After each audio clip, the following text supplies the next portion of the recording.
నేడో రేపో కేటీఆర్ జైలుకు పోవటం ఖాయం అనేటువంటిది కాంగ్రెస్ హైకమాండ్ నుంచి వస్తున్నటువంటి లీకులు.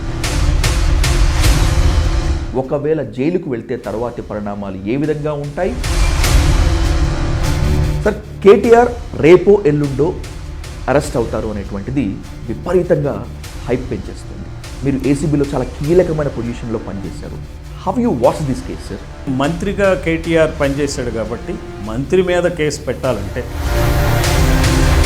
సాక్ష్యాధారాలు ఉన్నాయి, డాక్యుమెంటరీ ఎవిడెన్స్ ఉంది, డబ్బులు బాగుంది.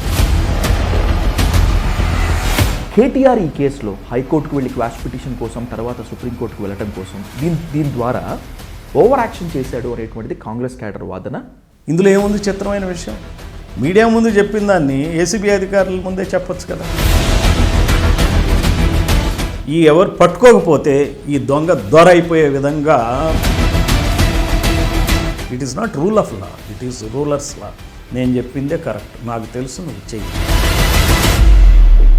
Sir, based on KTR statements, how can he assume రాబోయేది కూడా నా ప్రభుత్వం అని చెప్పి ఎలా చెప్పగలడు?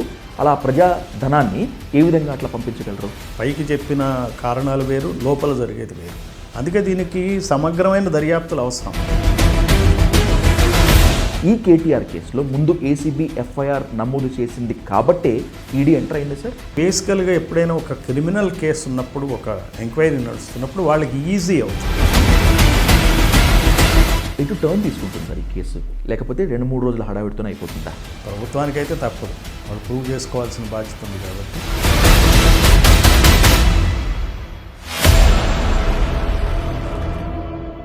ఫార్ములా ఈ కార్ కుంభకోణం అతిపెద్ద కుంభకోణం. దీనివల్ల ప్రజల సొమ్ముకు, ప్రభుత్వ ఖజానాకు ఓ పెద్ద బొక్క పడింది, లూటీ జరిగింది అనేటువంటిది సీఎం రేవంత్ రెడ్డి ఆరోపణ. నేడో రేపో కేటీఆర్ జైలుకు పోవటం ఖాయం అనేటువంటిది కాంగ్రెస్ హైకమాండ్ నుంచి వస్తున్నటువంటి లీకులు.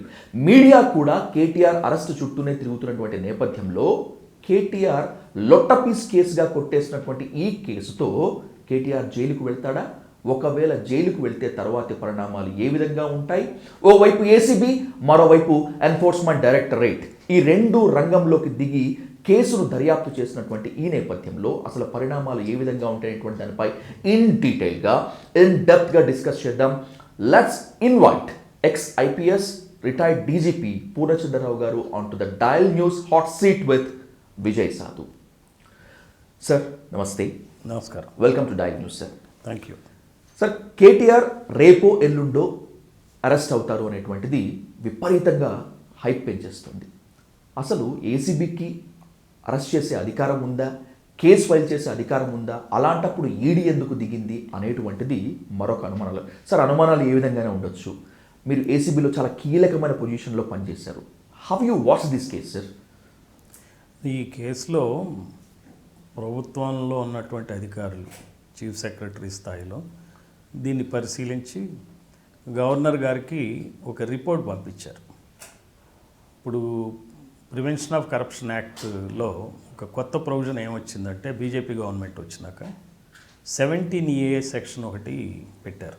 ఈ 17A అనే సెక్షన్ వల్ల ఏమిటంటే, ఎవరి మీద అయినా సరే చర్య తీసుకోదలిస్తే, ఏది విధాన నిర్ణయాల్లో జరిగిన లోపాలు, లోటుపాట్ల మీద చర్య తీసుకోదలిస్తే, దాని మీద ఎంక్వైరీ చేయాలన్నా, దర్యాప్తు చేయాలన్నా కాంపిటెంట్ అథారిటీ నుంచి పర్మిషన్ తీసుకోవాలి. గతంలో బీజేపీ ప్రభుత్వం ముందు ఇటువంటి ప్రొవిజన్ లేదు, కొత్తగా ఈ ప్రొవిజన్ పెట్టుకున్నారు. ఈ ప్రొవిజన్ వల్ల ఏమైపోయిందంటే అవినీతి పరులకు పెద్ద వరంగా మారింది. సో ఈ రోజున ఏమైందంటే, చంద్రబాబు నాయుడు కేసు కూడా మీరు తీసుకున్నట్టయితే అక్కడ ఈ 17A సెక్షన్ ఫాలో కాకుండా గుట్టు చప్పుడు కాకుండా ఎఫ్ఐఆర్ ఇష్యూ చేసి అర్ధరాత్రి ఆయన అరెస్ట్ చేసి మా జడ్జి ముందు ప్రవేశపెట్టడం, రిమాండ్ చేయడం, ఆయన ఒక 50 రోజులు పైగా జైల్లో ఉండటం జరిగింది. Skill development case. ఇక్కడ ఏమైందంటే దాన్ని సుప్రీంకోర్టు వరకు వెళ్ళింది. అది 17A అప్లికబుల్లా కాదా అనే దానికి సుప్రీంకోర్టు ఇంతవరకు ఇంకా సరైనటువంటి నిర్ణయాలు తీసుకోకుండా పెండింగ్ పెట్టింది. యాజ్ యూజువల్ మన కోర్టులు ఎప్పుడు అంతే కదా, ఏది డిసైడ్ చేయరు. ఎంతకాలం కేసు వాళ్ళ దగ్గర ఉంటే వాళ్ళ దగ్గర అంత అధికారం ఉన్నట్టుగా భావిస్తారో ఏమిటో తెలియదు, లేదా వాళ్ళ మీద ఒత్తిళ్ళు ఉంటాయో కూడా తెలియదు. కానీ మొత్తం మీద డిసైడ్ చేసి ఇవ్వచ్చు, డిసైడ్ చేయకుండా దాన్ని అట్లానే పెట్టుకుని కూర్చున్నారు. సో ఈ ప్రాసెస్లో ఇక్కడ ఉన్నటువంటి కాంగ్రెస్ ప్రభుత్వం వాళ్ళ నోటీస్కి ఏదైతే ఒక అవకతవక జరిగింది, ప్రజాధనం దుర్వినియోగం పడింది అనేటువంటి అభిప్రాయం వచ్చినప్పుడు వాళ్ళుగా ఎంక్వైరీ చేసుకుని, సరే మంత్రిగా కేటీఆర్ పనిచేశాడు కాబట్టి మంత్రి మీద కేసు పెట్టాలంటే ఖచ్చితంగా కాంపిటెంట్ అథారిటీ మంత్రి పైన గవర్నర్ కాబట్టి, క్యాబినెట్ మినిస్టర్ కాబట్టి గవర్నర్ పర్మిషన్ కోసం వాళ్ళు అప్లై చేశారు. సో దానిలో భాగంగా గవర్నర్ ఆయన కూడా దాదాపుగా ఒక నెల రోజుల పైన ఆయన దగ్గర ఉన్నట్టుంది ఫైలు. మరి ఆయన న్యాయ నిపుణులతో మాట్లాడి ఆయన కూడా పర్మిషన్ ఇవ్వడం జరిగింది. అంటే ఏంటి, ఇందులో ప్రాథమికమైనటువంటి సాక్ష్యాధారాలు ఉన్నాయి, డాక్యుమెంటరీ ఎవిడెన్స్ ఉంది, డబ్బులు తెలంగాణ ప్రభుత్వం నుంచి మరి బయటికి డబ్బులు వెళ్ళింది, ఆ వెళ్ళే టైంలో అనేక రకమైనటువంటి అవకతవకలు జరిగాయి అనేటువంటి ఆధారాలు ఉన్నాయి. కాబట్టి ఆ రిపోర్ట్ని గవర్నర్ పర్మిషన్ దొరికినాక అది ఏసీబీకి ఇవ్వడం జరిగింది. ఏసీబీ యథావిధిగా ఇంకా ఎంక్వైరీ చేయడానికి అవసరమే లేదు, వాళ్ళకి ఆల్రెడీ ప్రభుత్వంలో వివిధ శాఖల్లో ఎంక్వైరీ నడిచిన మీదటనే వాళ్ళకి వచ్చింది కాబట్టి స్ట్రైట్ అవే వాళ్ళు ఎఫ్ఐఆర్ ఇష్యూ చేశారు. ఎఫ్ఐఆర్ ఇష్యూ చేసినప్పుడు ఏం చేయాలి, ముద్దాయిలకు ఎవరైనా నోటీసులు ఇచ్చినప్పుడు వాళ్ళు ఏసీబీ అధికారుల ముందు హాజరవ్వాలి. హాజరవ్వకుండా దాన్ని ఒక పెద్ద సెన్సేషనలిజం చేసి మా లాయర్లను పర్మిట్ చేస్తేనే మేము హాజరవుతామని చెప్పి క్రియేట్ చేయటం, కోర్టులకు వెళ్ళి పిటిషన్లు వేయటం, దాన్ని క్వాష్ చేయాలని చూడటం, అరెస్ట్ కాకుండా అడ్డుకోవటం, ఇవన్నీ ఎట్లాంటి చర్యలు అంటే భారత ప్రజాస్వామ్య చరిత్రలో ఈ రోజున ఉన్న ప్రొవిజన్స్ అన్నిటినీ కూడా బలవంతులు డబ్బున్న వాళ్ళు చేసే పనులు ఏంటంటే సాధారణమైన చర్యలు. ఇప్పుడు ఏసీబీ ఇన్వెస్టిగేషన్ని సాధారణంగా హాజరయ్యి ఇచ్చేస్తే పోయినట్టే కదా. ఇప్పుడు అరవింద్ కుమార్ హాజరయ్యాడు, ఆయన సీనియర్ ఐఏఎస్ ఆఫీసర్ హాజరయ్యి అటెండ్ అయిపోయి ఆయన వాగ్మూలం మీద ఆయన ఇచ్చిపోయాడు. అదే మాదిరిగా కేటీఆర్ కూడా ఇచ్చిపోవచ్చు కదా. ఇదేమిటంటే రాజకీయంగా దీన్ని తయారు చేసుకుని ఒక మైలేజ్ కోసం, ఒక సింపతి కోసం, మేమేం తప్పు చేయలేదని చెప్పడం కోసం, తప్పు చేయలేదు కాబట్టి ఇది లొట్టపీస్ కేసు కాబట్టి అన్యాయంగా నన్ను అరెస్ట్ చేశారని చెప్పడం కోసం ఒక గ్రౌండ్స్ ప్రిపరేషన్ లాగా కనపడుతుంది. అంటే మన దేశంలో రూల్ ఆఫ్ లా కాదు ఇక్కడ వీళ్ళు ఫాలో అయ్యేది. చట్ట పరిధిలో మనం ఒక వ్యవస్థ పిలిచినప్పుడు వాళ్ళకి వెళ్ళటం, అటెండ్ అవ్వటం, మన ధర్మాన్ని మనం నిర్వర్తించాలి. కేసు ఉందో లేదో ఏసీబీ వాళ్ళు చూసుకుని దాని మీద వాళ్ళ తగిన చర్య తీసుకుంటారు. సో అప్పుడే కదా ప్రజల్లో రేపు పొద్దున ప్రజల దగ్గరికి వెళ్ళినప్పుడు ఏసీబీ కేసు లేదని అనుకోండి, అప్పుడు బయటకు వచ్చేసినట్టే కదా, నిష్కళంకుడే కదా కేటీఆర్. లేదు, ఏసీబీ కేసు ఉందన్నప్పటికీ రేపొద్దున అరెస్ట్ చేసినప్పటికీ కోర్టు సాక్ష్యాధారాలని ఇప్పుడు మొన్న ఆయన ఎట్లయితే పిటిషన్ ఆయన కొట్టేశారు అనుకోండి, అప్పుడు క్లీన్ చిట్ ఇచ్చినట్టే కదా. లేదు, జైల్లోకి వెళ్ళి 2 వారాలు 3 వారాలు 4 వారాలు 6 వారాలు ఉన్న తర్వాత బయటకు వచ్చినాక ట్రయల్ అయ్యి కేసు కొట్టేస్తే నిష్కళంకుడి కింద లెక్క కదా. ఇవన్నీ ఎందుకు చేయట్లే? ఇవన్నీ కూడా చేయని విధంగా అనవసరంగా ఏసీబీ సమయం ఇక్కడ వృధా అవుతుంది. వేర్వేరు అధికారుల వాళ్ళ యొక్క పని వృధా అవటం, మరి మీడియా తర్వాత విపరీతమైనటువంటి బందోబస్తు కార్యక్రమాలను పోలీసులన్నీ నిమగ్నం అవటం, ఒక కామన్ మ్యాన్కి సమస్యలన్నీ వెనక్కి వెళ్ళిపోతున్నాయి. ఇప్పుడు ఈ చుట్టుపక్కల Jubilee hills, Banjara hills police స్టేషన్లో ఎవరైనా ఒక ఫిర్యాదుదారుడు ఏదైనా ఇబ్బంది జరిగిందని వెళ్తే దానికి అటెండ్ అవ్వడానికి వాళ్ళకి టైం ఉండదు. అక్కడ ఉన్నటువంటి ఉన్నతాధికారులందరూ ఏసీబీ ఆఫీస్ చుట్టూ బందోబస్తు నిర్వహించడం అదేంటో గొప్ప పల్లాగా, ఇదేంటో ఏదో గొప్ప దేశసేవ చేసినట్టు వీళ్ళందరూ కలిపి. ఇప్పుడు ఒక సినిమా రిలీజ్ అయితే పెద్ద గందరగోళం, అదేదో సినిమా ఏముందండి, ఒకటి యాక్షన్ అంతే, దానిలో గొప్ప ఏముంది, హీరో నిజమైన హీరోయిజం కాదు అది.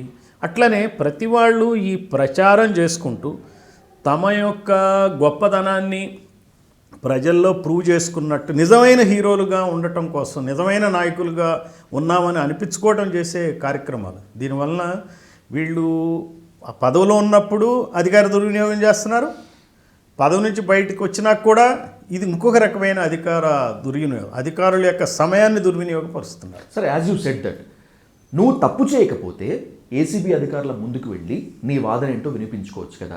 నువ్వు నిజమైనటువంటి మంచి వ్యక్తి అయితే why can't you go for an enquiry అనేటువంటిది ఒక కామెంట్ ఒకవైపు.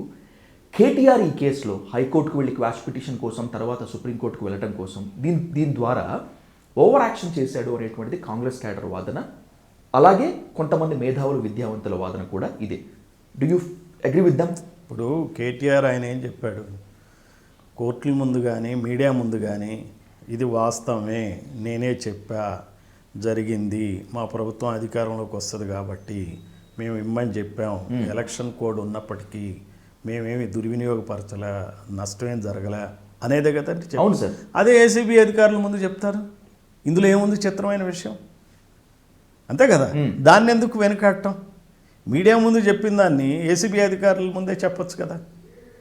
ఇన్ని కోర్టు కేసులు ఎందుకు, ఇంత సమయం వృధా చేయటం ఎందుకు? అంటే ఏంటంటే ఈ రోజున రాజకీయంగా అత్యంత అవినీతి పరులు అయిపోయారు రాజకీయ నాయకులు. వేల కోట్ల ప్రజాధనాన్ని వీళ్ళ పాకెట్లో వేసుకుంటున్నారు. వీళ్ళకి ఎలా అలవాటు అయిపోయిందంటే, నేను తప్పు చేస్తా, నేనేమన్నా చేస్తా, ఒక 1000 కోట్లు నేను సంపాదించాను అనుకోండి ఒక రాజకీయ నాయకుడిగా, ఒక 100 కోట్లు అటు మీడియా సంస్థలకి, లేకపోతే ఇటు న్యాయ వ్యవస్థల్లో అడ్వకేట్లకి, అధికారులకి, రకరకాలైన వ్యక్తులకి, బ్రోకర్స్కి పంచిపెట్టేసి నేను ఈ కేసుల నుంచి పక్కకు తప్పించుకుంటా. ఈ కేసులు నన్ను ఏం చేస్తాయి? భారతీయ న్యాయ వ్యవస్థ ఈ రోజున ఎట్లుందంటే, అసలు ఈ రోజున మనకు లాస్ట్ హోప్ జ్యుడిషియరీ ఇండియాలో. ప్రజాస్వామ్యం నిలబడాలంటే లాస్ట్ హోప్ జ్యుడిషియరీ. ఈ రాజకీయ నాయకులు కాదు. ఈ రాజకీయ నాయకులు ప్రజల్ని వంచిస్తున్నారు. ఈ రాజకీయ పార్టీలు కూడా కార్పొరేట్ హౌసెస్ అయిపోయినాయి. ఇప్పుడు ఒక్కొక్క రాజకీయ పార్టీ ఎలక్టోరల్ బాండ్స్ తీసుకుంటుంది. మీరు ఈ కేసులో కూడా చూశారు కదా. అవును సార్. ఇందులో గ్రీన్కో మరి ఎలక్టోరల్ బాండ్స్ ఇచ్చింది బీఆర్ఎస్కి 41 కోట్లు ఏమో ఇచ్చారని చెప్తున్నారు. ఈ బీఆర్ఎస్కి ఎన్ని వందల కోట్లు వచ్చిందంటే 1400 కోట్ల రూపాయల ఎలక్టోరల్ బాండ్స్ వచ్చినాయి. ఎందుకు ఇస్తారు చెప్పండి ఈ డబ్బులు? క్విడ్ ప్రో కో అయ్యాయి కదా. అవును. అలానే కాంగ్రెస్ పార్టీకి నేషనల్ స్థాయిలో 1600 కోట్ల ఎలక్టోరల్ బాండ్స్ దొరికినాయి. వీళ్ళందరికీ మించి బీజేపీ 7000 కోట్ల రూపాయల ఎలక్టోరల్ బాండ్స్ దొరికినాయి, వాళ్ళకి ఇచ్చారు. అంటే అఫీషియల్గా ఇన్ని వేల కోట్లు ఇస్తే అన్అఫీషియల్గా ఎంత డబ్బు వస్తుందో మీరు ఆలోచించండి. మనీ లాండరింగ్ అక్కడే వస్తుంది, అక్కడనే ఈడీ వస్తుంది. పైకి కనపడుతున్న కారణాలు ఇవైతే దీని వెనకాల జరిగిన ట్రాన్సాక్షన్స్ని మనీ లాండరింగ్ ఈడీ ఇన్వెస్టిగేట్ చేస్తుంది. ఇక్కడ ఏసీబీ రోల్ ఒకటైతే ఈడీ రోల్ ఇంకొకటి అవుతుంది. అందువల్ల నేను అనేది ఏంటంటే, ఈ రాజకీయ నాయకులు అత్యంత అవినీతి పరులు అయిపోయారు. అసలు ఫినామినల్ అన్నమాట. ఈ 30 సంవత్సరాల క్రితం రాజకీయ నాయకులు ఇంత అవినీతి లేదు. ఇప్పుడున్న అవినీతి ఒక్కొక్కళ్ళు 1000 కోట్లు సంపాదిస్తున్నారు. 1000 కోట్లు, 500 కోట్లు. ఒక సీఎం అంటే రిచెస్ట్ సీఎం లాగా, రిచెస్ట్ అపోజిషన్ లీడర్ లాగా తయారయ్యారు ఈ రోజున. సో వీళ్ళు చేసే అవినీతిని కప్పిపుచ్చుకోవటానికి దొంగే దొంగ అన్నట్టు అరుస్తూ పోయి, ఈ ఎవరు పట్టుకోకపోతే ఈ దొంగ దొర అయిపోయే విధంగా ఒక రకమైనటువంటి భయంకరమైనటువంటి ప్రచార కార్యక్రమాలు, రాజకీయ ప్రచార కార్యక్రమాలు మన తెలుగు రాష్ట్రాల్లో జరుగుతున్నాయి. హెచ్ఎండిఏ ఇంత అమౌంట్ పంపించింది కాబట్టి దీనికి క్యాబినెట్ తీర్మానం ఏమాత్రం అవసరం లేదు, దీనిపై ఇంత రాద్ధాంతం ఎందుకు, ఇంత ఓవర్ యాక్షన్ ఎందుకు అనేటువంటిది కేటీఆర్ వాదన. ఒకవేళ కనుక అదే నిజమైతే ఆయనపై కేసు బుక్ చేయాల్సినటువంటి అవసరం ఏం లేదంటారా? క్యాబినెట్ తీర్మానం అవసరం లేదా? నేను ఖచ్చితంగా మీకు నిబంధనల సంగతి తెలియదు, కానీ లోపల నుంచి చూస్తే ఇప్పుడు మనకు వచ్చే మెటీరియల్ ఏంటంటే, ఇది ఖచ్చితంగా క్యాబినెట్లో డెసిషన్ తీసుకోవాలి అనేది ఉంది. ఓకే, ఉంది కాబట్టి అది ఒక వైలేషన్ కింద కనపడుతుంది. ఇక్కడ ఏంటంటే, వీళ్ళు ట్రైపార్టైట్ అగ్రిమెంట్ చేసుకున్నారు గ్రీన్కోతో చేసుకున్నాక వాళ్ళు వదిలేసి వెళ్ళిపోయినప్పుడు అంత త్వరితగతిన ప్రభుత్వం నుంచి డబ్బులు పెట్టి చేయాల్సిన పనేం లే, ప్రభుత్వ ధనాన్ని అక్కడ పంపించాల్సిన అవసరం లేదు. సరైనటువంటి మరి ప్రాసెస్ ఫాలో కాకుండా అలా మనం ఏదో పర్సనల్ ఆస్తిని డీల్ చేసినట్టు డీల్ చేయటం అనేది సరైన పద్ధతి కాదు. అసలు ఈ వీటిలో ఇలా జరిగిందంటే ఇంకెన్ని ఉంటాయో తెలియదు మనకి. ఈ రోజున అధికార దుర్వినియోగం తెలుగు రాష్ట్రాల్లో ఎంత జరిగిందంటే చెప్పలేనంత జరిగింది. ఇది ఒక చాలా చిన్నదండి. ఈ ఫార్ములా ఈ రేస్ అనేది చిన్నది. ఇప్పుడు జరగదని కాదు, ఇప్పుడు జరిగేది కూడా రేపొద్దున ఇంకొక ప్రభుత్వం వచ్చి దాన్ని వెలికి తీసి ఇప్పుడు చేసేవాళ్ళని కూడా రేపొద్దున అరెస్టులు చేసే పరిస్థితులు ఉన్నాయి.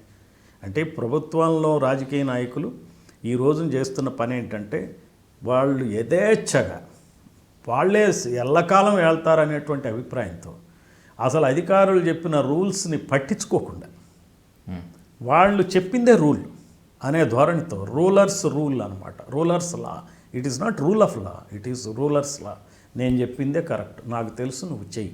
అధికారులు కూడా ఎలా తయారైపోయారంటే, ఎందుకు వచ్చింది గొడవ, అతను చెప్తున్నాడు లేకపోతే మనకి పోస్టింగ్ ఉండదు, లొంగిపోయి వంగిపోయి ఉద్యోగాలు చేయటం, అది అదే సీట్లో 5-6 సంవత్సరాలు కూర్చోవటం. వాళ్ళు కదలకుండా అక్కడే ఉంటాం. ఒక రకమైన బానిసత్వ పోకడం అధికారుల్లో కూడా సాగటంతో ఇలాంటి భయంకరమైన అవినీతి పరిస్థితులు ఈ రాష్ట్రాల్లో చోటు చేసుకున్నాయి. Sir, based on KTR statements, రాబోయే రోజుల్లోది కూడా మా ప్రభుత్వమే కనుక ఆర్బీఐ అనుమతి తీసుకోలేదు, క్యాబినెట్ తీర్మానం లేదు, నేనే ఇచ్చాను అని చెప్తున్నారు. రాజకీయంలో బండ్లు ఓడలు అవుతాయి, ఓడలు బండ్లు అవుతాయి. గెలుస్తాననుకున్నవాడు పడిపోయాడు, పడిపోతాడు అనుకున్నవాడు గెలిచాడు. హౌ కెన్ హీ అజ్యూమ్ రాబోయేది కూడా నా ప్రభుత్వం అని చెప్పి ఎలా చెప్పగలడు? అలా ప్రజాధనాన్ని ఏ విధంగా అట్లా పంపించగలరు? ఒకటి ఏంటంటే వాళ్ళకి ఏదో కమిట్మెంట్స్ ఉంటాయండి, ఇచ్చేయాల. అతను వస్తుంది అనుకుని చేశాడా, రాదనుకోండి ఇచ్చేస్తే ముందు కమిట్మెంట్ పోతుంది కదా. నేను ఇవ్వకపోతే మళ్ళీ రేపు అతను పెద్ద ప్రాబ్లం క్రియేట్ చేయొచ్చు కదా. ఉన్నప్పుడు ఇచ్చేస్తే రేపు రాకపోయినా ఇబ్బంది లేదు, అతని నుంచి నాకు సమస్య ఉండదు. ఓకే, అంటే వీళ్ళంతా ఏంటంటే మనం వస్తాం కాబట్టి ఇచ్చామనేది కాదు, వస్తాం కాబట్టి ఇవ్వాల్సిన అవసరం లేదు, వచ్చినప్పుడు ఇవ్వచ్చు. అంతే కదా సార్, వచ్చినప్పుడు ఇవ్వచ్చు కదా, ఏం పోయింది ఏముంది, నువ్వు వెయిట్ చేయవయా ఎలక్షన్ అయినాక ఇచ్చేస్తాం కదా అనొచ్చు. ఏమో ఉంటాయి వీటి వెనకాల. ఇవన్నీ అంత ఈజీ అయిన విషయాలు కావండి. పైకి చెప్పిన కారణాలు వేరు, లోపల జరిగేది వేరు. అందుకే దీనికి సమగ్రమైన దర్యాప్తులు అవసరం. ఏసీబీ కానీ ఈడీ కానీ న్యాయంగా ధర్మంగా డీప్గా వెళ్ళి శోధించి అసలు ఎందుకు పేమెంట్ చేశారు, అంత తొందర ఏమొచ్చింది, ఆ అనఫిషియల్ కమిట్మెంట్స్ ఏంటి అనేది కూడా బయటికి తీయాల్సిన అవసరం ఉంది ఇట్లాంటి కేసులో. ఈ ఫార్ములా ఈ కార్ రేస్ కేసు మాత్రమే కాకుండా సార్, అసలు ఏదైనా ఒక కేసుకి సంబంధించి ఏసీబీ ఈడీ రెండూ కలిసి జాయింట్గా ఇన్వెస్టిగేషన్ చేయొచ్చా, లేకపోతే ఏసీబీ కంప్లీట్ అయిపోయిన తర్వాత ఈడీ అట్లా ఇన్వెస్టిగేషన్ చేయొచ్చా?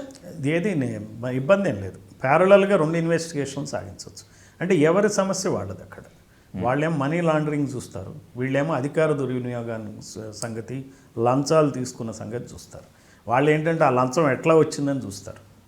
ఆ లంచం ఏ అకౌంట్ నుంచి ఇచ్చారో దాన్ని అనాథరైజ్డ్ పర్పస్కి వాడారు కాబట్టి వాళ్ళు మనీ లాండరింగ్ అంటారు. లేదంటే బ్లాక్ మనీని తీసుకొచ్చి ఇచ్చినట్టయితే తేలితే, ఇప్పుడు ఇవన్నీ వాట్సాప్ గ్రూపుల్లో డిఫరెంట్ మెసేజెస్ ఉంటాయి కదా, దాని ఆధారంగా బ్లాక్ మనీ నుంచి చేస్తే అది కూడా మనీ లాండరింగ్ అవుతుంది కాబట్టి అది ఎక్కడి నుంచి వచ్చిందో సోర్స్ కూడా తీసుకుంటారు.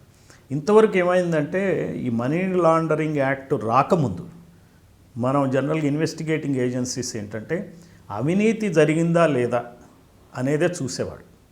ఇది ట్రైల్ ఒకటి ఎవరికి ఎంత డబ్బు ముట్టిందనేదే చూసి దాంతో కేసు అయిపోయేది, వాళ్ళు వెళ్ళిపోయేవాళ్ళు. ఇప్పుడు ఏంటంటే ఇచ్చిన డబ్బు ఎక్కడి నుంచి వచ్చింది, వాళ్ళకి సోర్స్ ఆఫ్ మనీ ట్రాక్ చేస్తారు వీళ్ళు. ఎవరిని ఎక్కడి నుంచి వీళ్ళకి డబ్బు వచ్చింది, ఎవరిచ్చారు, అతను లెజిటిమేట్గా తన కంపెనీ నుంచి ఇచ్చాడా, తన సొంత నిధుల నుంచి ఇచ్చాడా, లేకపోతే అతను వేరే చోట నుంచి ఇచ్చాడా, అంటే బ్లాక్ మనీ హవాలా మనీ వచ్చి చేరిందా అనేది చూస్తాడు. చేరినాక ఈ మనీని తీసుకున్న అతను ఎందుకు తీసుకున్నాడు అని చూస్తాడు. ఇది జెన్యూనా, లెజిటిమేట్ ట్రాన్సాక్షనా కాదా. ఈ ట్రాన్సాక్షన్ ఇట్ సెల్ఫ్, ఇప్పుడు ఇందులో ఏమవుతుందంటే అక్కడ బ్రైబ్ ప్రూవ్ కాకపోయినా ఈ మనీ లాండరింగ్ ప్రూవ్ అయ్యే పరిస్థితులు ఏర్పడతాయి. ఈ మనీ లాండరింగ్ ద్వారా వాళ్ళు కూడా చర్య తీసుకోవచ్చు. ఇది చాలా మంచి యాక్ట్, మనీ లాండరింగ్ యాక్ట్. అయితే దాన్ని ఎంత నిష్పక్షపాతంగా వాడుతున్నారనే దాని మీద చాలా సందేహాలు ఉన్నాయి. కాకపోతే మనం చూడాల్సింది, కామన్ మ్యాన్గా చూడాల్సింది ఏంటంటే ఎంతో కొంత ఈ అవినీతి పరుల్ని ఆట కట్టించడానికి అటు ఏసీబీ ఇటు ఈడీ ఈ ప్రభుత్వ హయాంలో ఆ పార్టీ వాళ్ళని, రేపు ఆ ప్రభుత్వం వచ్చినప్పుడు ఆ పార్టీ వచ్చినప్పుడు ఈ ప్రభుత్వం వాళ్ళని అరెస్టులు చేస్తే ప్రజలకు మంచిదే కదా. కక్ష సాధింపుతో చేసిన ఆ చేసే దానిలో అవినీతిని కనుక, అవినీతి పరుల్ని కొన్నాళ్ళు జైల్లో ఉంచడం మంచిదే కదా. మంచిదే సార్. అది ఆ రకంగా మనం ఇది చూడాలి. నిష్పక్షపాతంగా జరుగుతుందా లేదా అనేది అది క్వశ్చనబుల్, డిబేటబుల్ పాయింట్, అగ్రీడ్. కాకపోతే జరిగింది మంచిదే అని నా ఉద్దేశం. బీఆర్ఎస్కు గ్రీన్కో 45 కోట్ల రూపాయల పైగా ఎలక్టరల్ బాండ్స్ ఇచ్చింది. హెచ్ఎండిఏ నుంచి బ్రిటన్లో ఉన్నటువంటి ఈ కంపెనీకి దాదాపు 50 కోట్లకు పైగానే వెళ్ళింది. బ్రిటన్లో ఉన్నటువంటి ఈ ఫార్ములా కేసుకు గ్రీన్కో అనుబంధ సంస్థ. ఇది ఖచ్చితంగా క్విడ్ ప్రోకోనే అని మెజారిటీ పీపుల్ వాదిస్తున్నటువంటి ఈ సమయంలో ఇది కాకతాళీయము, ఇది క్విడ్ ప్రోకో ఎలా అవుతుందనేటువంటిది మరొక ప్రతివాదన. మీ ఎక్స్పీరియన్స్లో ఇది క్విడ్ ప్రోకోనా కాదా సార్? ఊరికినే డబ్బులు ఎవరిస్తారండి పార్టీలకి? ఇప్పుడు బిజినెస్ హౌసెస్ ఊరికినే ఎందుకు డబ్బులు ఇస్తారు? ఏదో ఫేవర్ పొందండి. ఫేవర్ పొందకుండా బిజినెస్ హౌసెస్ ఏవి ఇవ్వవు. వాళ్ళు చేసేది బిజినెస్. వాళ్ళు ఎంతో పెట్టుబడి ఎక్కడి నుంచో తెచ్చుకుని వచ్చి ఒక కార్యక్రమాన్ని చేపడతారు. షెల్ కంపెనీల గురించి మాట్లాడట్లేదు. మామూలు రెగ్యులర్ కంపెనీ బిజినెస్ హౌస్ ఏంటంటే వాళ్ళ ఎంటర్ప్రెన్యూర్స్ కాబట్టి అన్ని అష్ట కష్టాలు కోర్చి లోన్స్ తీసుకుని సొంత డబ్బు పెట్టుకుని పార్ట్నర్స్ని కన్విన్స్ చేసి ఇన్వెస్టర్స్ని కన్విన్స్ చేసి వందల కోట్ల రూపాయలు పెట్టి వ్యాపారాన్ని చేస్తారు. ఇప్పుడు గ్రీన్ కో లాంటిది కూడా అట్లాంటిదే కదా.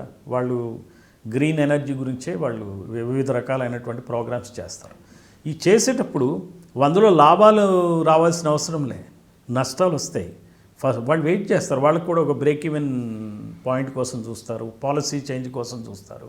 లాంగ్ టర్మ్లో వెళ్తారు. నష్టాలు భరిస్తూనే సంస్థలోని ఉద్యోగస్తులకు జీతాలు ఇస్తూ మరి ఇన్వెస్టర్స్ని బ్యాంక్స్ని కన్విన్స్ చేసుకుంటూ కార్యక్రమాన్ని నడిపించుకుంటూ పోతారు. అట్లాంటి వాళ్ళు ఊరికనే డబ్బులు ఎందుకు ఇస్తారంటే నాకు చెప్పండి. అవును సార్. ఈరోజు బిజినెస్ చేయటం ఇండియాలో అంత ఈజీ కాదు. ఇండియాలో ఈ రాజకీయ నాయకులు ఎట్లా తయారయ్యారంటే గద్దల్లాగా తయారయ్యారు. ఈ ప్రభుత్వాలు సొంత పని చేయట్లే, సొంత పని చేయరు. వీళ్ళు విద్యా సంస్థలు రన్ చేయరు. విద్యా వ్యాపారాన్ని వాళ్ళు ఎంకరేజ్ చేస్తారు. కాబట్టి ఆ విద్యా వ్యాపారస్తులు ఈ విద్యాశాఖలోని అధికారులకి మామూళ్ళు ఇస్తారు, విద్యా మంత్రులకి మామూళ్ళు ఇస్తారు. అలానే వైద్య హాస్పిటల్స్ వీళ్ళు స్ట్రీమ్ లైన్ చేయరు, పిహెచ్సిలు స్ట్రీమ్ లైన్ చేయరు. ఎప్పుడవి దెబ్బతిని సరిగ్గా డాక్టర్ లేకుండా ఉండాలి. సో వాళ్ళకి కావాల్సిందేంటి, కార్పొరేట్లు రావాలి. అపోలోలు లేకపోతే యశోదాలు లేకపోతే కేర్ హాస్పిటల్స్, ఈ హాస్పిటల్స్ వస్తే వాళ్ళకి అడ్వాంటేజ్ ఏంటంటే ఈ హాస్పిటల్స్ వైద్య ఆరోగ్య శాఖ మంత్రికి మామూలు ఇస్తారు. ఒక వైద్య ఆరోగ్య శాఖ మంత్రి ఏదన్నా ఒక పెద్ద హాస్పిటల్కి విజిట్ చేయాలనుకోండి, అతనికి డబ్బులు ముట్ట చెప్తే కానీ రాడు అతను చూడటానికి. ఈ పరిస్థితులు ఏమవుతుందంటే వీళ్ళు అసలైన పని చేయదలుచుకోలే రాజకీయ నాయకులు. వాళ్ళ ద్వారా ఉన్న ఐఏఎస్ అధికారుల ద్వారా మెడికల్ ఆఫీసర్ ద్వారా హాస్పిటల్స్ రన్ చేయరు. కామన్ మ్యాన్కి గవర్నమెంట్ హాస్పిటల్స్ అందుబాటులో ఉండవు, చూడరు. సో వీళ్ళు ఏం చేస్తారంటే ఈ ప్రైవేటు హాస్పిటల్స్ని ఎంకరేజ్ చేస్తారు. ఎందుకంటే వీళ్ళు ఏం పని చేయక్కర్లే. ఇన్సూరెన్స్ కంపెనీల ద్వారా ఆరోగ్యశ్రీ ద్వారా వాళ్ళకి ప్రభుత్వ ఖజానా నుంచి డబ్బు అప్పచెప్పేస్తే ఆరోగ్యశ్రీ ఖజానా నుంచి డబ్బులు రిలీజ్ అయ్యేటప్పుడు పర్సంటేజ్లు వస్తాయి. ఇది వైద్య ఆరోగ్య శాఖ మంత్రి. అలాగే పెద్ద హాస్పిటల్ పెడితే ఒక ప్రైవేట్ అతను మెడికవరో లేకపోతే ఇంకో హాస్పిటల్లో పెడితే అక్కడ నుంచి డబ్బులు వస్తాయి. అంటే వీళ్ళు సొంతంగా ఏం పని చేయట్లే ఈ రోజున రాజకీయ నేతలు. అలానే అధికారులు కూడా సొంత పనులు ఏం చేయట్లేదు, సొంతంగా ప్రజలకు అధికారం. వీళ్ళంతా చేసేది ఏంటంటే ఈ సంస్థల్ని నిర్వహించే ప్రైవేట్ వాళ్ళని ప్రోత్సహించి అందులోంచి కిక్ బ్యాక్స్ తీసుకునే పరిస్థితుల్లో వీళ్ళు పనిచేస్తున్నారు. అందుకనే క్విడ్ ప్రోకో అనేది ఖచ్చితంగా ఉంటుంది. ఈ ప్రైవేటు సంస్థల నుంచి డబ్బులు ఆశిస్తారు. అందుకనే వాళ్ళు ఏం చేశారు, బీజేపీ గవర్నమెంట్ వచ్చినాక తెలివిగా ఎలక్టోరల్ బాండ్స్ అనే ఒక పథకాన్ని పెట్టేస్తే వీడు అఫీషియల్గా ఇచ్చుకుంటున్నారు. అందుకే సంబంధం లేదంటున్నారు. వాళ్ళు విరాళం మాకు ఇస్తున్నారు. ఉత్తిని ఎందుకు ఇస్తారండి విరాళాలు? అంతే సార్. ఏదో ఒకటి ఫేవర్ పొందండి మీకు ఇవ్వరు కదా. నువ్వు మెడికవర్ హాస్పిటల్ పెట్టాలనుకోండి, యశోద పెట్టాలనుకోండి, లేకపోతే రన్ చేయాలి. ఇప్పుడు ఈ రోజున యశోద హాస్పిటల్ పరిస్థితి ఏంటి, కాంగ్రెస్ వచ్చినాక వాళ్ళకి ఇబ్బంది ఉంటుంది. రన్ చేయాలంటే ఏం చేయాలి, వాళ్ళు ఖచ్చితంగా ముడుపులు చెల్లించుకోవాలి. లేకపోతే అంత వ్యవస్థను క్లోజ్ చేసుకుని వెళ్ళలేరు, భయంగా ఉద్యోగం చేసుకుంటారు. అంటే వాళ్ళు యశోద హాస్పిటల్స్ నుంచి మీకు ఉంటుంది చూడండి ఎలక్టోరల్ బాండ్స్. రేపు కాంగ్రెస్కి వస్తాయి చూడండి, రాకపోతే చెప్పండి. ఇప్పుడు కూడా బీఆర్ఎస్కి యశోద హాస్పిటల్ నుంచి వచ్చి ఉంటాయి కదా, మీరు చూసుకోండి ఎలక్టోరల్ బాండ్స్. అలానే గ్రీన్ కో నుంచి వచ్చాయి. మీరు ఈ సంస్థలన్నీ మీ ప్రాంతాల్లో పనిచేయాలంటే ఎంటర్ప్రెన్యూర్స్ ఎవరైతే వాళ్ళు కూడా ఏంటంటే మనం అదొక ఇచ్చి ఉంటుంది. ఎంటర్ప్రెన్యూర్స్ కూడా ఒక ఇచ్చి అండి, మేము ఇది నడపాలి. ఇప్పుడు ఒక మీడియా హౌస్ కూడా ఒక ఇచ్చి, ఒక ఎంటర్ప్రెన్యూర్కి నేను మీడియా నడపాలని తీర్మానించుకుని కూర్చుని ఏవో అష్టకష్టాలు పడి డబ్బులు పోగు చేసుకుని నడుపుతుంటాడు. నడుపుకునే క్రమంలో వీళ్ళు ప్రభుత్వం నుంచి వచ్చిన అడ్డంకుల్ని తప్పించుకోవడం కోసం ఎలక్టోరల్ బాండ్స్ రూపంలో డబ్బులు ఇచ్చుకోవాల్సి వస్తుంది. ఏది అనఫిషియల్ మామూల్స్ కాకుండా అఫీషియల్గా electoral bond has become unofficial మామూల్ to the political parties. It's unofficial మామూల్ నౌ, అఫీషియల్ మనీ. సో అందువల్ల దాని పెద్ద ఆశ్చర్యమే కాదు, అది క్విట్ ప్రోకో కాదనటానికి ఏం ఉండదు. సార్, ఫార్ములా ఈ కేసు నిర్వహణ ఫస్ట్ గ్రీన్ కో చేయాలనుకుంది. తర్వాత డ్రాప్ అయింది. సడన్గా ఈ బ్రిటన్ కంపెనీ 55 కోట్లు తీసుకుని నిర్వహణకు ముందుకు వచ్చింది. ఇది పర్ఫెక్ట్ ప్లానింగ్ ప్రకారమే జరిగింది అనుకోవచ్చు కదా sir? I can't say about it actually. అది ఎట్లా జరిగింది, వాళ్ళకి బహుశా గ్రీన్కో అసెస్ చేసుకుని ఉండి ఇది మనకు నడిచేది కాదు, నష్టం వస్తుంది అనుకుని తప్పుకుని ఉండొచ్చు సార్. వాళ్ళు ఇంకా మనం ముందుకు పోలేము దీంతో అని ఉండొచ్చు. నాకు స్పష్టంగా తెలియదు, ఈ ఊహించి మాట్లాడటం తప్పిస్తే కొన్ని కారణాల చేత వాళ్ళు తప్పుకుని ఉండొచ్చు. మనకు తెలియదు, వాళ్ళు రాజకీయ కారణాలు ఉండొచ్చు, రకరకాల కారణాల చేత మనకి ఎందుకులే కాంట్రవర్సీ ఇట్లాంటివి ఎందుకు మనం చేయటం అనుకోవచ్చు. లేదా నిజంగా వాళ్ళకి ఇది లాభదాయకం కాకపోవచ్చు, రూపాయి వస్తుంది అనుకుంటే రూపాయి పోయేట్టుందని చెప్పేసి కూడా వాళ్ళు నిర్ణయం మార్చుకుని ఉండొచ్చు. మార్చుకున్న దరిమిళ పేమెంట్ ఇవ్వాల్సినటువంటి అవసరం ఉంది కాబట్టి వాళ్ళకి క్రెడిబిలిటీ ఇష్యూ కూడా రావచ్చు, లేదా అనఫిషియల్ అండర్స్టాండింగ్ ఉండొచ్చు. అవన్నీ దర్యాప్తులో తేలాల్సిన అంశాలు. ఎందుకు పే చేశారనేది ఒక తేలాల్సిన అంశం. సో గ్రీన్కో చేయాల్సిన పని వీళ్ళు ఎందుకు చేశారు అనే దానికి అది దర్యాప్తులో తేలాల్సిన అంశం. ఏదైనా ఒక కేసుని ఇన్వెస్టిగేషన్ చేయాలంటే ఎన్ఫోర్స్మెంట్ డైరెక్టరేట్ డైరెక్ట్గా ఎంటర్ కాదు, అది ఎంటర్ అవ్వాలనుకుంటే ఏదో ఒక స్థానిక ఏజెన్సీ ఎఫ్ఐఆర్ నమోదు చేసి ఉండాల్సిందే అనేటువంటిది ఒక వాదన ఉంది. Is this right? ఈ కేటీఆర్ కేసులో ముందు ఏసీబీ ఎఫ్ఐఆర్ నమోదు చేసింది కాబట్టే ఈడీ ఎంటర్ అయింది సార్? ఈడీకి ఇంతకుముందు ఉండేది మీరు చెప్పేది, క్రిమినల్ కేసు అయిపోయినాకనే వాళ్ళు తీసుకునేవాళ్ళు. అది వాళ్ళకి సేఫ్ కూడా. ఎప్పుడు కూడా ఏం చేస్తారంటే ఈడీ ఎంక్వైరీకి పెద్ద ఇబ్బంది ఏమి ఉండదండి. ఈడీ ఎంక్వైరీ చేయొచ్చు, వాళ్ళకి ఎఫ్ఐఆర్ ఉంటేనే ఎంక్వైరీ చేయాలని లేదు. వాళ్ళకి పిటిషన్ వచ్చినా వాళ్ళ సమాచారం ఇన్ఫార్మెంట్స్ ద్వారా వాళ్ళు స్టార్ట్ చేయొచ్చు. కాకపోతే ఏం చేస్తారంటే ఈడీ ఒక చోట కేసు అవుతున్న నేపథ్యంలో వాళ్ళు లోకల్ పోలీసుని సంప్రదిస్తారు. ఇట్లా ఉంది, మీరు ఏమన్నా కేసు చేస్తున్నారా చేయట్లేదా అని ఆలోచిస్తారు. దాన్ని బట్టి వీళ్ళు కూడా క్రిమినల్ కేసు రిజిస్టర్ చేసేటువంటి అవకాశం ఉంది. ఎందుకంటే వాళ్ళు కూడా అలర్ట్ అవుతుంది local police. So then they will have to register a case అనుకోండి. ఆ కేసు రిజిస్టర్ చేయకపోతే కూడా రేపొద్దున పోలీస్ అధికారులకి ఇబ్బంది అవుతుంది. మీరు ఎందుకు చేయలేదు, ఈడీ వాళ్ళు ఆల్రెడీ మీకు అలర్ట్ చేశారు కదా అనే ప్రశ్న వచ్చినప్పుడు వీళ్ళు డిఫెన్స్లో పడతారు. కాబట్టి అప్పుడు పోలీసు శాఖ నుంచి కూడా రిజిస్టర్ చేయాల్సినటువంటి అవసరం వస్తుంది.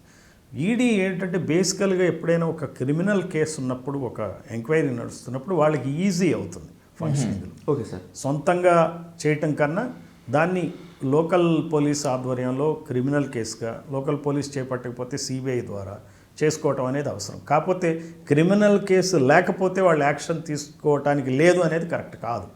Okay sir. At a time ఒకవైపు ఏసీబీ ఇంకోవైపు ఈడీ ఇన్వెస్టిగేషన్ చేయొచ్చు, ఏం ఇబ్బంది లేదు. ఎవరిది వాళ్ళదే కదా. ఇక్కడ అధికార దుర్వినియోగం గురించి వాళ్ళు చూస్తారు, లోకల్ పోలీస్ కానీ ఏసీబీ కానీ.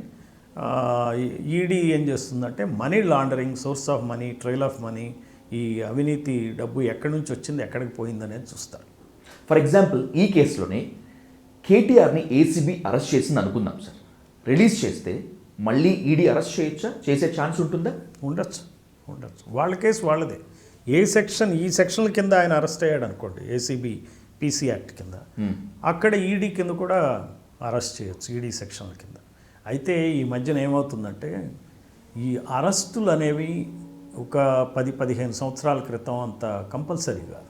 సిబిఐ కూడా చాలా కేసుల్లో అరెస్టులు ఏం చేసేది కాదు. విచారించి వాంగ్మూలాన్ని రికార్డ్ చేసుకున్నాక వాళ్ళకి కేసు మేడౌట్ అయినాక ఉంది ఇతని మీద కేసు ఉందన్నప్పుడు మిగిలిన ఇన్వెస్టిగేషన్ అంతా కంప్లీట్ చేసి ఛార్జ్షీట్లు వేసేస్తారు. ఛార్జ్షీట్లు వేసినాక కోర్టు నుంచి వాళ్ళకి సమన్స్ వస్తాయి, వాళ్ళు అటెండ్ అవుతారు. ఆ రకంగా ఉండే ప్రొసీజర్ అలా పోయి ఈ రోజున ఏమవుతుందంటే రాజకీయంగా ఈ పార్టీలకి విపరీతమైనటువంటి వైరుభావం పెరిగింది. కాబట్టి నువ్వు అవినీతిపరుడు అంటే నువ్వు అవినీతిపరుడు అనే ధోరణిలో తయారయ్యారు. కాబట్టి మేము చర్య తీసుకుంటామని చూపెట్టుకోవటానికి, అవినీతి పరుల ఆటలు కట్టేస్తామని చూపెట్టుకోవటానికి ఏం చేస్తున్నారంటే అరెస్టులు చేస్తున్నారు. ఇంతకుముందు అరెస్టులు ఉండేవి కాదు. ఇప్పుడు ఏమైంది అంటే అరెస్టులు అనేది సాధారణంగా అరెస్టులు చేయటం మొదలైంది. మనం సాధారణంగా అరెస్టులు ఎక్కడ చూసేవాళ్ళం అంటే ఈ కొట్లాట కేసుల్లో, మర్డర్లలో, రేపుల్లో మనం ఇమీడియట్ అరెస్టులు చేసేవాళ్ళం. పోలీస్ కూడా చీటింగ్ కేసుల్లో ఇమీడియట్గా అరెస్టులు చేసేవాళ్ళు కాదు. మీరు అబ్జర్వ్ చేస్తే ఒక చిట్ ఫండ్ ఒక 100 మందిని మోసగించిపోయాడు అన్నప్పుడు వాడు పరారిలో ఉన్నాడు అన్నప్పుడు ప్రజల్లో విపరీతమైనటువంటి ఆందోళన వచ్చినప్పుడు అట్లాంటి వాడిని పట్టుకుని అరెస్ట్ చేసేవాళ్ళు, కానీ వైట్ కాలర్ క్రైమ్లో అంత వెనువెంటనే అరెస్ట్ చేసేవాళ్ళు కాదు. అయితే లాస్ట్ 10-15 ఇయర్స్గా మన దేశంలో మార్పులు వచ్చినాయి. సో అరెస్ట్ చేయడం కూడా అవసరం అనే భావన కూడా కలుగుతుంది. ఎందుకంటే అరెస్ట్ చేయకపోతే అతని మీద కేసుందో లేదో కూడా ప్రజలకు తెలియట్లే. అటెండ్ అయ్యి వస్తున్నాడు, సాక్షా ముద్దాయా తెలియట్లే. సో దాని ఎఫికసీ ఆఫ్ లా ఎన్ఫోర్స్మెంట్ ప్రజలకు అర్థం కావట్లేదు. అంటే ఈ చట్టం పనిచేస్తుందా అని డౌట్ వస్తుంది వాళ్ళకి. సో చట్టం పనిచేస్తుందిరా అని చెప్పడం కోసం ఈ రోజున ఏం చేశారంటే ప్రభుత్వాలు కఠినంగా వ్యవహరిస్తున్నాయని చెప్పడం కోసం అరెస్టులు చేస్తున్నారు. సో ఈ అరెస్ట్ ప్రక్రియ అనేది ఏ సెక్షన్కి ఆ సెక్షన్. ఇప్పుడు ఏసీబీలో పెట్టిన సెక్షన్స్ వేరు కాబట్టి దాని కింద అరెస్ట్ చేస్తారు. రేపు ఈ మనీ లాండరింగ్ కింద పిఎంఎల్ఏ కింద చేసే కేసులు ఆ సెక్షన్ల కింద అక్కడ కేటీఆర్ని నేరం ఉందనంటే అరెస్ట్ చేయడం అనేది జరుగుతుంది.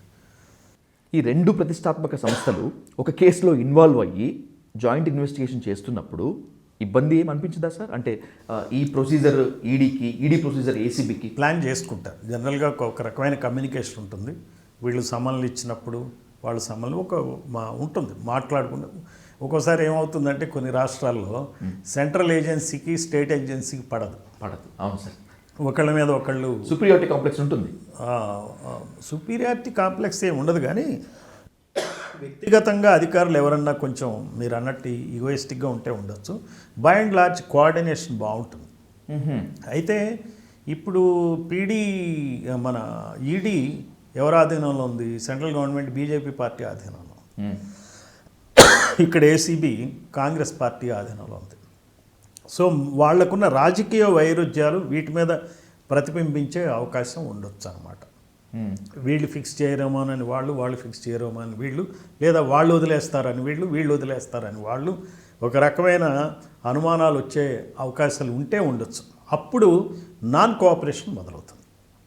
లేకపోతే అట్లాంటి సమస్యలే ఉండవు. వీళ్ళ కేసులో వీళ్ళు విచారణ ఇస్తారు, ఆ డేట్స్ మినహాయించి ఆ కేసులో వాళ్ళు విచారిస్తారు. ఒకవేళ అరెస్ట్ చేసి ఉంటే, ఏసీబీ కేసులో అరెస్ట్ అయ్యి ఉంటే కోర్టు పర్మిషన్ తీసుకుని ఈడీ అధికారులు ఈ ఎవరైతే అరెస్ట్ అయ్యారో వాళ్ళని ప్రిజెన్స్ తీసుకుని వాళ్ళని ఎగ్జామిన్ చేస్తారు. అట్లా ప్రొవిజన్స్, వ్యాస్ట్ ప్రొవిజన్స్ ఉన్నాయి, మనకి ఇబ్బంది ఏమి ఉండదు. సార్ సాధారణంగా ఏసీబీ గురించి మాట్లాడినా, సిబిఐ గురించి, సిఐడి గురించి, లేకపోతే ఈడీ గురించి మాట్లాడినా కూడా కేంద్ర రాష్ట్ర ప్రభుత్వాల ప్రెజర్ దీని మీద ఉండదు, స్వతంత్రంగా పనిచేస్తాయని చెప్పి చాలా నీట్ స్టేట్మెంట్ ఇస్తూ ఉంటారు. సార్ మీరు ఏసీబీకి మాజీ డీజీగా చాలా లాంగ్ టెన్యూర్ పనిచేశారు కదా, సే ఫ్రమ్ ద హార్ట్, నిజంగా స్టేట్ గవర్నమెంట్, సెంట్రల్ గవర్నమెంట్ యొక్క ప్రెజర్ ఉండదా? ఇప్పుడు మనకేమవుతుందంటే కేసీఆర్ పాలనలో మీరు కానీ చూసుకున్నట్టుంటే ఫస్ట్ నేను పనిచేసింది చివరిలో పనిచేశాను నేను. ఆయన ఫస్ట్ టర్మ్ నుంచి సెకండ్ టర్మ్ మధ్యలో పనిచేశాను నేను. మాకు అటువంటివి ఏమీ కనపడలే. ఏసీబీ పాయింట్ ఆఫ్ వ్యూలో మేము యాజ్ పర్ లా చేయగలిగాం. ఏ రకమైనటువంటి ఒత్తిడి లేకుండా పనిచేయగలం, అందులో పూర్తి వాస్తవమే. అయితే అన్నిసార్లు అట్లా ఉండదు అని మాత్రం చెప్పచ్చు. ఏమవుతుందంటే కొన్ని ప్రభుత్వాల్లో ఎలా ఉంటుందంటే ప్రతి కేసులో ఇన్వాల్వ్ అయ్యేటువంటి ప్రభుత్వాలు ఉంటాయి. ఈవెన్ చిన్న ట్రాప్ కేసుల దగ్గర నుంచి డిస్ప్రపోర్షనేట్ అసెట్స్ కేసుల దగ్గర వరకు ఇన్వాల్వ్ అయ్యే ప్రభుత్వాలు కొన్ని ఉంటాయి. అదే ఆ ట్రాప్ కేసు తీసేయండి లేకపోతే ఇచ్చేయండి అనే ధోరణి. అయితే ఏసీబీ నుంచి ఒక స్టాండర్డ్ ప్రొసీజర్ ఏంటంటే ఎవరున్నా కానీ దానికి సంబంధించిన నివేదిక ప్రభుత్వానికి పంపిస్తారు. వాళ్ళ చేతుల్లో తీసేసేటువంటి పవర్స్ ఉండవు, తీయరు కాబట్టి పీసీ యాక్ట్ అంత పగడ్బందీగా ఉంది కాబట్టి ఏదున్నా కానీ గవర్నమెంట్ ఉత్తర్వుల ద్వారానే చేయాలి. కాబట్టి గవర్నమెంట్లో ఏమైపోద్దంటే ఈ ప్రొసీజరల్గా పోతే వాళ్ళు ఏం చేయలేరు. కేసులు పీసీ యాక్ట్ అంత స్ట్రాంగ్గా ఉంటుంది. ఇప్పుడు ఈ రోజున మీరు ఫార్ములా ఈ రేస్లో కూడా ప్రొసీజర్ ప్రకారం పోతే ఇబ్బంది ఉండేది కాదు. ఈ వివిధ ఏజెన్సీస్ ఎగ్జామిన్ చేస్తాయి సార్, ఏది వాళ్ళకున్న అగ్రిమెంట్ కండిషన్స్ ఎగ్జామిన్ చేసి ఫైనాన్స్కి పంపించి చీఫ్ సెక్రటరీకి పోయి క్యాబినెట్కి పోయి పర్మిషన్ తీసుకుని ఇవ్వడం అనేది జరిగితే అక్కడ ఉన్న అధికారులు సేఫ్, ఆ నిర్ణయం తీసుకున్నటువంటి ప్రజాప్రతినిధి కూడా సేఫ్గా ఉంటారు. అందువల్ల ఏసీబీలో జరిగేటువంటి కార్యక్రమాల్లో ప్రతి కేసులో కూడా స్టెప్ బై స్టెప్ వివిధ ఏజెన్సీస్ లోకల్ పోలీస్కి దీనికి తేడా ఏంటంటే everything will be in writing. నాకు కంప్లైంట్ వస్తే నాకు కంప్లైంట్ రైటింగ్ పెడితే నేను permitted to take up the case అని నేను పెట్టినాకనే యాజ్ అ డీజీ ఏసీపీ పెట్టినాకనే ట్రాప్ అవుతుంది, లేకపోతే డిస్ప్రపోర్షనెట్ అసెట్స్ కేసు అయితే ఈ కేసు అయినా అంతే. ఏ కేసు అయినా క్లియర్గా రిటర్న్ సిగ్నేచర్తో డీజీ సిగ్నేచర్తో పోతుంది. అంటే ఇక్కడ వ్యవస్థీకృతంగా బాగుంది. Okay sir. చాలా వరకు 99% అసలు ఆ ఇబ్బందులు ఉండవు ప్రభుత్వాల నుంచి. కాకపోతే ప్రభుత్వాలు ఏం చేస్తాయంటే కొన్ని పర్టికులర్ కేసెస్ వాళ్ళు రాజకీయంగా కొన్ని చాలా సీరియస్గా తీసుకుంటారు. ఆ తీసుకున్నప్పుడు అక్కడ ఉన్నటువంటి అధికారులు, ఆ రోజున ఉన్నటువంటి అధికారులు ఏం చేయాలంటే రూల్ ప్రొవిజన్స్ చెప్పగలగాలి. ఇప్పుడు ఇక్కడ అరవింద్ కుమార్ కనుక రూల్ ప్రొవిజన్ చెప్పి ఐ వుడ్ నాట్ డూ అని అంటే అప్పుడు అతను సేఫ్ ఉండేవాడు, మంత్రి సేఫ్ ఉండేవాడు. అలా చెప్పగలిగిన డీజీలు ఉన్నప్పుడు మీరు అన్నట్టు ఏసీబీ ఫంక్షనింగ్ సరిగ్గా ఉంటుంది. అలానే సిబిఐ ఫంక్షనింగ్ కూడా సరిగ్గా ఉంటుంది. అట్లాంటి డైరెక్టర్స్ ఉన్నట్టు అట్లాంటి డైరెక్టర్ ఉంటే ఎన్ఫోర్స్మెంట్ డైరెక్టరేట్ కూడా సేఫ్గా ఉంటుంది. అట్లాంటి ఐపీఎస్ ఆఫీసర్ ఉంటే సిఐడి వర్క్ కూడా సేఫ్గా ఉంటుంది. వాళ్ళు చెప్తారు.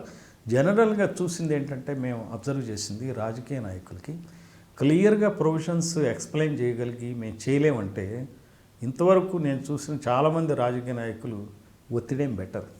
అవునా సార్? అయితే వీళ్ళు ఒకదానికి రెడీ అయి ఉండాలి. ఏమంటే ఆ సీట్లో వాళ్ళు కూర్చోటానికి పోస్ట్ మాకు ట్రాన్స్ఫర్ అయ్యిద్ది అనే దానికి వాళ్ళు రెడీ అయి ఉండాలి. అయితే ఈ రోజున అధికారుల్లో వచ్చిన ప్రాబ్లం ఏంటంటే మనం ట్రాన్స్ఫర్ అయిపోతే అసలు పోస్టింగే ఎవరు, లేకపోతే జీతం ఉండదు, తర్వాత మనల్ని బయట ఈ కొలీగ్స్లో కానీ బయట కానీ చాలా చులకనగా చూస్తారనే భావన ప్రబలిపోయింది. ఈ భావన నుంచి అధికారులు ఆల్ ఇండియా సర్వీస్ ఆఫీసర్స్ బయటికి రావాలి. ఈ దేశాన్ని రక్షించాలంటే, ప్రజాస్వామ్యం మనగలగాలంటే, ఇలాంటి అవకతవకలకి మంత్రులు పాల్పడకుండా చూడాలంటే ఖచ్చితంగా ఇక్కడ ఈ ఒక్క స్టాండ్ అధికారులు తీసుకోవటానికి సిద్ధంగా ఉండాలి. ఈవెన్ అవినీతిపరుడైన అధికారి కూడా ఒక సమస్య దగ్గర వచ్చినప్పుడు, ఇలాంటి కేసెస్ వచ్చినప్పుడు అతను ఖచ్చితంగా ఒక నిర్ణయం తీసుకోవాలి. తీసుకుని ఉంటేనే మనం ప్రజాస్వామ్య వ్యవస్థను కాపాడగలుగుతాం. ఇది మన గురించి కాదు చేసేది. ఇది మనం ఒక బాధ్యతాయుతంగా వ్యవహరించాలి. బాధ్యతాయుతంగా వ్యవహరించకుండా లొంగిపోయి వ్యవహరించేటువంటి ఆ అధికారులు మాత్రం తయారయ్యారని మీ ప్రశ్నకు నేను సమాధానంగా చెప్పొచ్చు. అందులో అనుమానం ఏం లేదు. అరవింద్ కుమార్ అయినా దానకిషోర్ అయినా ఒకవేళ నిజంగా ఇలాంటి చికాకులు వస్తాయని చెప్పి ఆ రోజే కేటీఆర్కి లేకపోతే బీఆర్ఎస్లో గవర్నమెంట్ పెద్దలకి చెప్పి ఉంటే ప్రభుత్వం మారిన తర్వాత అదే దానకిషోర్తో కంప్లైంట్ చేయించి కేటీఆర్ని ఈ విధంగా ఇబ్బంది పెట్టే ఛాన్స్ ఉండేది కాదుగా. వీళ్ళు పంపకపోతే అసలు కేసు ఎక్కడుంది? అదే సార్, కేసే లేదు కదా సార్. సర్వసాధారణంగా హెచ్ఎండిఏకు చైర్మన్గా అత్యంత కీలకమైన పొజిషన్లో సీఎం ఉంటారు. ఇక్కడ కేటీఆర్ ఉన్నారు యాజ్ అ మున్సిపల్ మినిస్టర్గా. ఆయన హెచ్ఎండిఏ నుంచి బదలాయించారు. ఈ కేసులో కేటీఆర్ని సూ చేసేందుకు ప్రయత్నిస్తున్నారు అంటే ఒకవేళ అది కరెక్ట్ ప్రాపర్ ఛానలే అయితే హెచ్ఎండిఏకి కీలకమైన బాధ్యుడిగా ఉన్నటువంటి సీఎం కూడా ఛాన్స్ అయ్యేటువంటి ఛాన్స్ ఉంది కదా. అంటే చూడాలి. మీకు దర్యాప్తులు ఏంటంటే ఒక్కొక్కళ్ళ రోల్ చూడాల్సి వస్తుంది. ఇవన్నీ మరి మౌఖికమైన ఆదేశాల ద్వారా చేసామంటున్నారు కదా. అవును సార్. రికార్డెడ్గా ఏముంది, నోట్ ఫైల్స్లో ఏముంది, ఇవన్నీ చూసుకుంటూ పోతే కానీ తెలియదు. సార్, మీకున్న ది మోస్ట్ ఎక్స్పీరియన్స్తో I conclude with one important question. ఇది లొట్టపీస్ కేసు కేటీఆర్ కొట్టి పారేస్తున్నారు. ఇది లొట్టపీస్ కేసు ఎలా అవుతుందో నిరూపిస్తారనేటువంటి పంతంతో సీఎం రేవంత్ రెడ్డి కాంగ్రెస్ గవర్నమెంట్ ఉన్నారు. దాదాపు 4.5 ఏళ్ళు అత్యున్నత పొజిషన్లో ఏసీబీకి పనిచేశారు కాబట్టి చాలా ఫ్రాంక్గా అడుగుతున్నాను సార్, ఎటు టర్న్ తీసుకుంటుంది సార్ ఈ కేసు? లేకపోతే 2-3 రోజుల హడావిడితోనే అయిపోతుందా? లేదు, ఈ కేసు కంటిన్యూ అవుతుంది. లాజికల్ కంక్లూజన్కి వెళ్తుంది. చేయకి తప్పదు, ప్రభుత్వానికైతే తప్పదు. వాళ్ళు ప్రూవ్ చేసుకోవాల్సిన బాధ్యత ఉంది కాబట్టి ఏసీబీ ఖచ్చితంగా డీప్గానే ఇన్వెస్టిగేషన్ చేస్తుంది. ఈడీ కూడా డీప్గానే ఇన్వెస్టిగేషన్ చేస్తుంది. దీంతో ఖచ్చితంగా ఇంపాక్ట్ ఉంటుంది. సార్, మీరు అన్నట్లుగా రాజకీయ నాయకులు ఎవరైనా సరే ప్రజల సొమ్ముని తింటే, ప్రజాధనాన్ని ప్రభుత్వ ఖజానాకు ఒక పెద్ద లోటు కనుక క్రియేట్ చేస్తే ఖచ్చితంగా చట్టం ముందు నిలబడాల్సిందే. యాజ్ యూ సెడ్ దట్ ఈ కేసు లాజికల్గా ఎండ్ అవుతుంది అంటున్నారు. ఏదైనా ప్రభుత్వానికి లేక ముఖ్యంగా ప్రజలకు మేలు జరగాల్సిందే. బై అరేంజింగ్ మీ బిజీ షెడ్యూల్లో డైలీ న్యూస్ కోసం ఇంత మంచి నీట్ ఇంటర్వ్యూ ఇచ్చినందుకు thank you so much sir. So thank you